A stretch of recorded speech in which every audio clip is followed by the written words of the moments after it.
Excited to have my next guest back on the program. It's the Freight Train, Gabe Rednose, who will be back in action September the 27th at PFC 48 when he moves up to heavyweight to take on Eric Lunsford. Gabe, how you doing? Doing great, man. It's a blessing to be back on your show. I'm blessed with the opportunities. Thank you for having me back on. Well, it's always a pleasure to talk to you, my man. I'm excited to see you back in action. You're 2-0 now as a pro. I think the last time we spoke was before you turned pro, and now here you are looking to go 3-0. How are you feeling about your first two victories, both submission wins? They were good. You know me, I like to get in and get out and try not to take any damage and play the smart game. So for those two victories to be under 40 seconds, that means a lot to me and tells me that I'm on the right track.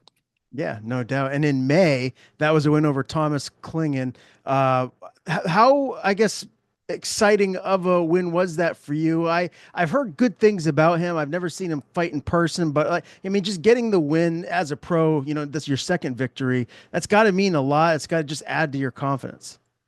Yeah, it's one of those things that of course I'm blessed to get the win, and it's always a struggle and a challenge getting in the cage every single time. The nerves never go anywhere, and it's just a big step to get in there, especially once you turn professional. So now I have these two wins under my belt, and I'm just going to try to keep my head down and keep climbing the rankings, and try to repeat the same thing I did on the amateur side of things, and hopefully I can. With this being my first professional main event, I feel like I'm on the right track, and I just got to keep my head down, nose to the grindstone, and keep chipping away.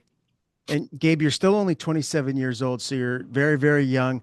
When you look at your goals, for the next year, the next 2 years, and then obviously long term, I know long term what they are, but just like for the remainder of 2025 and when you look into 2026, like what do you hope to accomplish over the next short, time period here in your future? Yep. So God willing, of course, I say this as humble as I can. I hope to win this next fight, become 3-0, maybe fight one more time towards the end of the year, December, January. God willing, win that fight 4-0.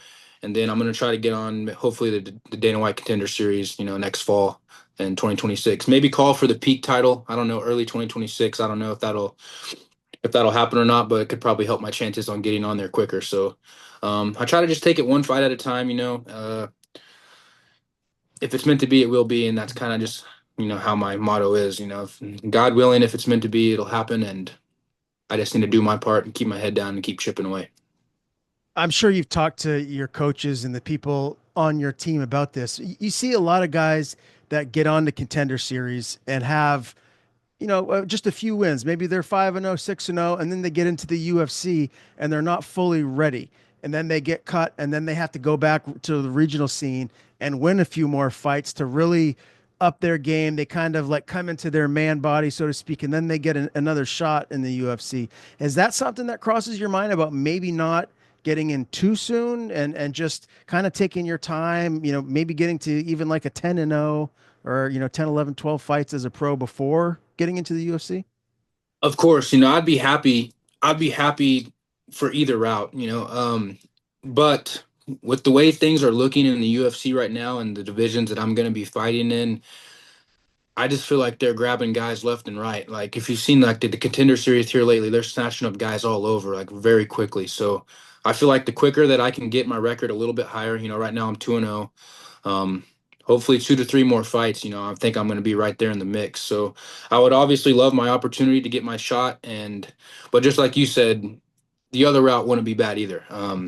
But I am on a little bit of a time schedule here, so the faster the better. I'm ready to get paid, and I feel like I deserve a big payday and my family deserves a big payday, and that's really all I'm working towards. So whether it be the Contender Series, one championship, PFL, UFC, I don't really care. I just want to get paid and, start stacking up my kids' bank accounts. And everyone I speak to, I mean, look, the UFC is the top dog. That's the premier organization in the world. I had to imagine if you had your choice, that's where you'd want to go. But if the PFL came calling first, say you're 4-0 and they're like, "Hey, Gabe, we've got a couple fights that we're interested in matching you on," would that be something that would intrigue you as long as they pay you accordingly? Absolutely. I feel like, yeah, there's like the big three that we talk about a lot, the major promotions, but at the end of the day, I feel like all promotions are leading to that one funnel straight to the UFC. So even if I did, let's say, sign with the PFL and win a couple times over there or whatever and let my contract expire or whatever it may be, I still feel like there's a great opportunity. If I keep winning and doing what I'm supposed to do, I could end up where I want to be eventually is in the UFC. And what are your coaches telling you right now? Like where did they think that your level is at? Like are they telling you, "Hey, you get a couple more wins and you are ready for the UFC?" I mean, I don't know. I'm not going to say I'm ready for the UFC because I don't know if it just depends more on your opponent than it does the actual, brand of the UFC. Like, are there guys in the UFC right now that I think I could beat? Yes. Are there guys in the UFC right now who I think would whoop me right now? Of course. It's a never ending growing and learning type of sport. So I'm constantly growing, I'm constantly learning, I'm constantly evolving and getting better, 1% better every single day is my goal. Um, I'm not going to say that I'm, the best around and I'm the top regional guy ready to go. Obviously, I don't know, but I'm willing to find out. So I'm ready for those challenges to come my way. And, there's only one way to find out if I'm ready or not. So I'm ready for that opportunity to come my way. When you say, there are obviously a few guys in the UFC that would whoop you right now, what area of your game do you think you have to get better at so that doesn't happen? So you'll go in there and make it competitive with anyone. To an extent, I think I can make it competitive with realistic, guys in the UFC right now. Like for example, you might even know him. You just gave him an interview recently. Julius Walker. He's one of my teammates. We're gonna start working together. He's 4 hours away from me up in Springfield, Missouri, and I'm actually going up to train with him and his coach, Coach Montgomery. I think in 2 weekends. I'm heading up that way, um, and we'll test the waters. And, Julius and I have been great friends, and he's already 1-1 in the UFC now. So I feel like that would be a great test to my skill set and see where I'm at. And because he's going in there and mauling guys with wrestling and jujitsu, and that's kind of like what I like to do as well. So I feel like you know that is really kind of like the top of the iceberg for me. If I can just get over there and train with him and kind of see the level, because I trained with Dominic Reyes as well in the past, Jared Vendera, multiple guys in the UFC who have made it, to the top 10, top 5, top 3. Yeah, Uh, so I've kind of tasted that level before, and I would like to just surround myself with more guys like that on that level, just so I have no other option to get better. absolutely. Iron sharpens iron, and Julius is the man. That would be someone definitely you'd want to keep working with as much as possible as you can. I mentioned in the intro, Gabe, that you're moving up to heavyweight for this fight. Is this just kind of like a one-off thing, or are you going to go Yeah. back and forth, or do you think 205 is where you want to be moving forward? 205 will for sure be where I'm moving forward and maybe even dropping down further from there in the future. Right now I'm 230 pounds walking around. I'm not cutting any weight for this fight. My opponent's a little bit heavier guy. I think he missed weight by 5 pounds his last fight. So I think he weighed in around 270. This was just the first fight that got brought to my attention, and I feel like it's a great fight to kind of take my first step up in the level of competition. And, I respect Eric Lunsford. He's had a lot of great wins in his career, and I'm definitely not overlooking him by any means, but I'm still 100% coming into this fight getting my hand raised. You mentioned the size of him. Do you think that you're at a size or strength disadvantage in this fight? No, I'm willing to bet that the strength that I have now will be just as strong, if not stronger than, most heavyweights. Obviously, there's the rare heavyweights that are extremely strong, but, all growing up through high school and wrestling, I've always been bumped up a weight class. And for example, I weighed 200 pounds wrestling 285-pound guys in high school and college. So I've kind of always relied on my strength and my speed and my cardio to, when I get bumped up to fight or wrestle heavier guys. And I feel like, right at home there, it's been since 2019 since I fought there. So I'm ready to test the waters out and see, what's going to happen. He's 6-5 as a pro mixed martial artist. He's got six TKO or KO victories. Is that where he's most dangerous? Do you have to watch out for him the most on the feet in this fight? 100%. He's a great kickboxer. I respect his game. I respect his hands, but he's not going to be able to handle what I have for him. Do you anticipate this fight to take place on the feet? Or are you going to take him down? Like without giving away your game plan, where Of where do course. you Of expect course. the fight to take place mostly? I'm comfortable wherever this fight takes place, whether it's on the feet or on the ground. I'm going to finish this guy regardless. All right. I know he's 2-0 as a kickboxer, so that seems to be kind of like his bread and butter with the finishes and whatnot. Do you know much about his ground game? Like, is his takedown defense good? Is he a high-level jiu-jitsu practitioner?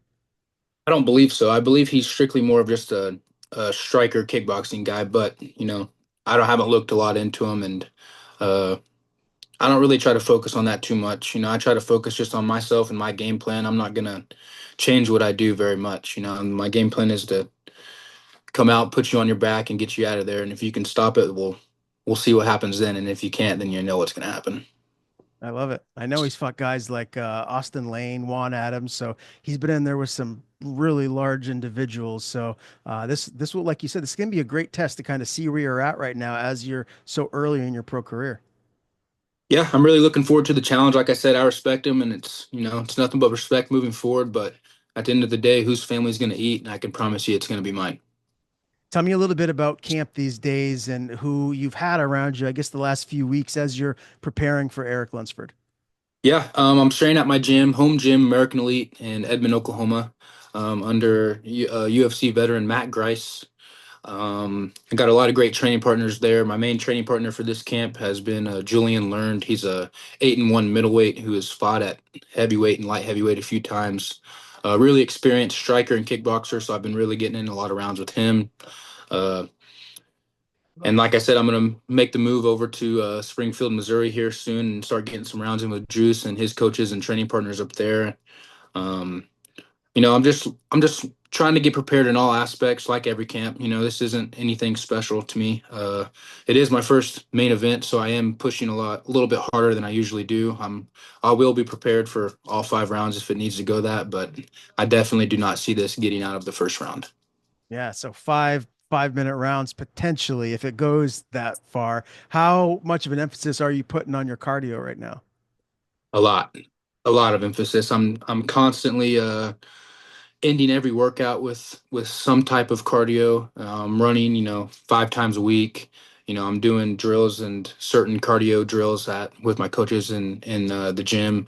Um, I feel good, and 230 pounds. I'm still carrying some strength and some size. I don't have to cut down to 205 for anything. So, I feel like I'm gonna look right at home in there once the bell rings. Are you a sauna guy? Do you spend much time in the sauna? Yes, unfortunately. Yeah. Well, I was mentioning it because Unfortunately. like that's a great cardiovascular. I feel like if you can be in the sauna at like 220 degrees for like 20 minutes, the push that gives you, the added cardio benefits is unbelievable. Yeah, it's crazy. I keep a sauna sleeping bag with me just about wherever I go, and it heats up to 200 degrees. So I'll jump in that thing just about probably 3 times a week. Ice baths as well, 3 times a week, going back and forth from the other. Yeah, it's a love-hate relationship with saunas for sure. Tell me about that sleeping bag. What exactly is that like? Obviously, it zips up, must come like right up around your neck. Yep, and you just lay down in it, and it has a little pillow, and it's basically for my weight cuts. I mean, that's when I'll get wrapped up in towels and just staying there for 20, 30 minutes at a time. It's not fun. How easy is that thing to clean? Because I want to get something like that for my house just to It's sweat more. awesome. It's awesome. Very easy to clean. I mean, you just zip it right open. I spray it down with Lysol wipes or whatever it is, and wipe it all. I mean, it has that fabric that's what's the fabric? It's not. It doesn't soak into anything. You can just wipe everything right off. It's very easy to clean. Okay, very cool. I'm a germaphobe, bro. I clean everything like insane. So yeah, Well, cleans up well. cool. If you can remember, send me like a picture of the brand or whatever after the interview. I'd love to look into that for myself a little bit more. For a fact, yes, sir. Tell me a little bit about family life and just job, what that balance is like these days. I see you must be at work right now. You got the collared shirt in the office. What is that juggle like with training and work and family? It's hard because I know right now I'm probably not training as proper as I should as a professional fighter, but I know I'm not the only one out there doing it. Guys do this all the time. There's guys even in the UFC who have done this before, so I'm not one to really complain about anything. I'm blessed for every opportunity that I get, and I'm blessed to have a great paying job that feeds my family. So the balance is a little hard. I'm working 50 hours a week. I'm still training. You know. 4 to 5 times a week, sparring on Sundays. So I live an hour away from my gym. Uh, so that's a little tough. It takes a lot of time away from my kids. There's times where I'm not even getting home till 9:30 at night and they're already in bed. And so that sucks. Now that school started again, so they're starting to get in bed earlier. Uh, but I want to change it. Hopefully one day I can save up enough money and get enough sponsors and get my name out there enough to where maybe I can start training full time and the sky's the limit then because who knows what I'll be able to accomplish then. Yeah, man. I gotta say that has to be like you must be salivating to get to that point where you don't have to do the 9 to 5, work 50 hours a week and just focus on training because you get to spend more time with your family. And at the end of the day, that's what's most important. Yeah, eventually I would love to even maybe homeschool my kids. That way they can just come to the gym with me. They can get all their classes done first thing in the morning because I feel like it only takes like 2 or 3 hours for, little kids to learn at home compared to, all 8 hours, 7, 8 hours in school. So that's a goal of mine as well, to eventually maybe start homeschooling my kids and, that way they can start coming to all the gyms with me and make sure they're still getting their jujitsu classes in and just kind of make it a normal thing for us growing up. Very cool, man. Well, I'm sure that's going to happen at some point soon. Have you had any time to like watch UFC fights as well, or are you just too busy with everything going on? Whether I'm watching or not, those things are probably typically always on in my house. So I typically try to make fight. Saturdays are my rest days, so typically I have time to sit down and watch the fights. I have been watching all the fights here recently. There's been a couple good ones here lately. Tell me your prediction for the rematch of the 205 title between Pereira and why am I blanking on his name? The champion, Ankalaev, Ankalaev. Ankalaev. Yeah. Um, excuse me. It's crazy that that guy didn't even take him down and still beat him. So I feel like I hate to say it because I like Poton a lot, but I don't see anyone beating Ankalaev anytime soon. Yeah, I kind of feel the Besides, same way. until my boy Dominic Reyes gets in there, then I think it's his.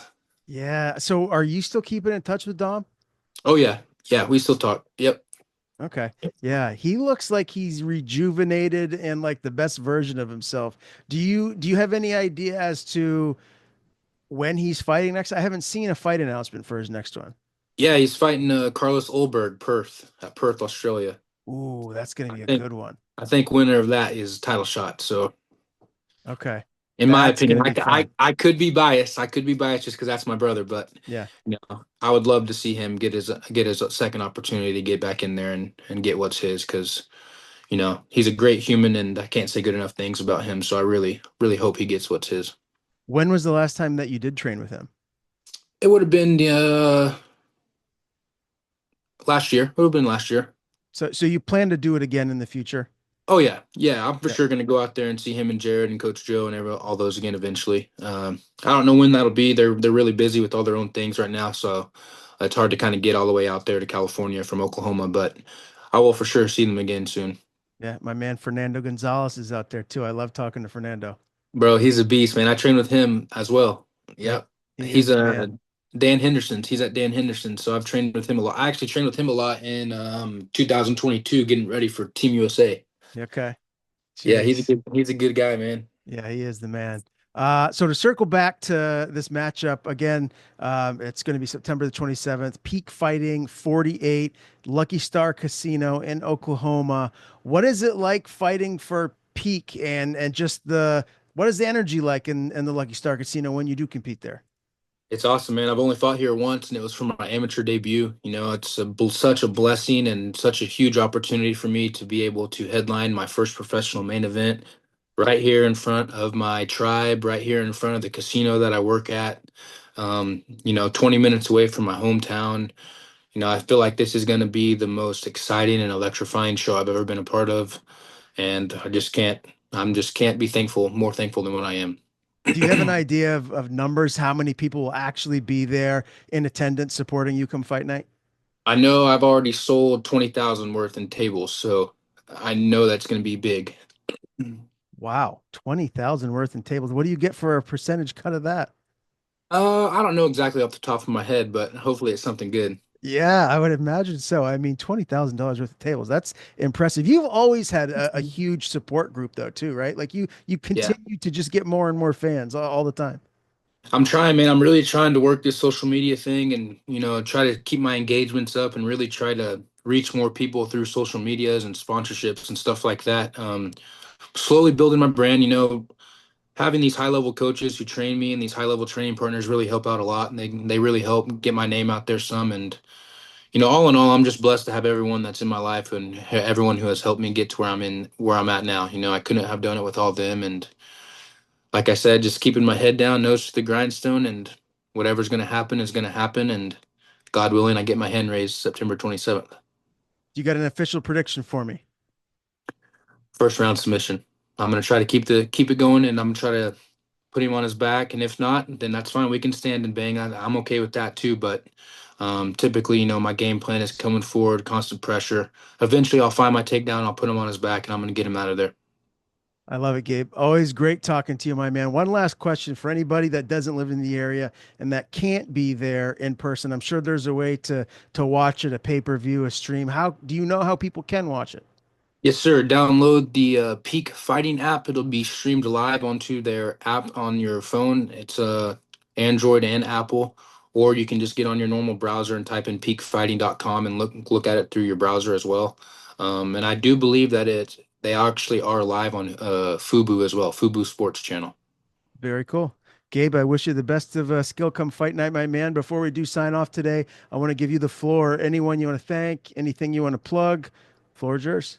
Yes, sir. Just thank you to all my friends, family, and supporters. I couldn't have done any of this without you guys, and I think about you guys every single day when I'm pushing and trying to get 1% better. And I just want to thank you for having this platform for us fighters and allowing us to come on here and talk and, try to raise our fan base or whatever it may be, whatever our goal is. So I really appreciate you as well, my friend.